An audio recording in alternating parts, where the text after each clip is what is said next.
قالوا لي ازاي بتخلطي الفراخ المفرومه مع اللحمه المفرومه؟ هو ده ينفع؟ قلت لهم اصبروا بس خليكم معايا للاخر وشوفوا انا هعمل ايه.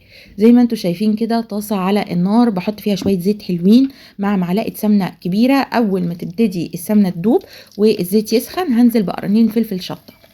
انا هنا مفرزه البصل زي ما انتم شايفين في الكيس ومبططاه ولونه ابيض زي ما يكون لسه عاملاه حالا. لو انتوا خزنتوا البصل بالطريقه الصح هيفضل معاكم فريش لغايه اخر واحده تستخدميها. دلوقتي حطيت تقريبا دول بصلتين كبار مفرومين ناعم. انا هنا شلت قرنين الفلفل الشطه لان انا كنت عايزه بس ريحه الزيت تبقى ريحتهم، لكن مش عايزه الموضوع يقلب سبايسي خالص. المهم بتسيبي بقى البصل على النار، وحطيت كمان مكعبين زبده كبار وسبتهم بقى براحتهم خالص لغايه ما يدوبوا، وهدي النار عليهم علشان البصل ما يتحرقش. مجرد بقى ما البصل كله يدوب زي ما انتوا شايفين كده ويتحول لونه للون الذهبي، طبعا في الاخر خالص بتقلبي حبتين كده عشان ياخد اللون الحلو زي ما انتوا شايفين. هنزل بطماطميتين متقطعين مكعبات صغيره وفلفلايه متقطعه مكعبات صغيره مع البهارات اللي انا هقول لكم عليها. معلقه كبيره من خلطه كفته الحاتي، اي نوع بقى، يعني سوبر ماركت من العطار مش فارقه. ومعلقه كبيره من خلطه الحواوشي برضو اي نوع. هنحط عليهم معلقة كبيرة من بودرة الثوم ومعلقة كبيرة من بودرة البصل، وبرضو الحاجة اللي تحبيها. هي النكهات هنا هتبقى قوية لأن الوصفة مختلفة. حطيت معلقة صغيرة من الملح، طبعا واضح ان انا استخدمت معلقة صغيرة، ومعلقة متوسطة من الفلفل الاسود، وممكن تحطي شطة لو حابة. هقلب الكلام ده كله مع بعضه. افتكرت ان انا هنا نسيت حاجة مهمة جدا جدا، وهي معلقة كبيرة من البابريكا المدخنة، بتنقل الوصفة في حتة تانية.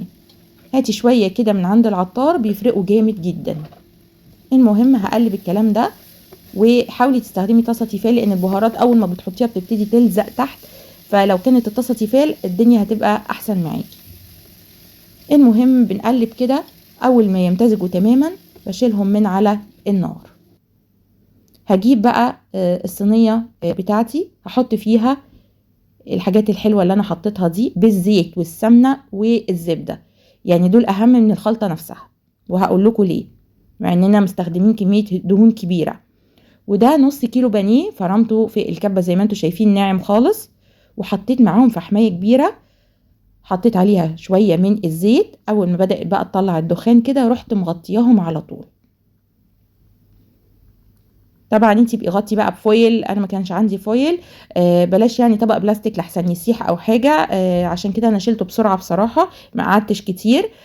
فانتي بقي غطي بفويل احسن. بعد كده بخلط بقى الحاجات اللي خدت ريحه التدخين والفحم دي مع بعض. حد هيقولي طب ليه كميه الدهون دي كلها؟ علشان انا مستخدمه صدور فراخ، وعلى فكره حتى لو مستخدمه ابراك كانت هتنشف مني، فعشان كده حطيت كميه حلوه من الزبده وكميه حلوه من السمنه.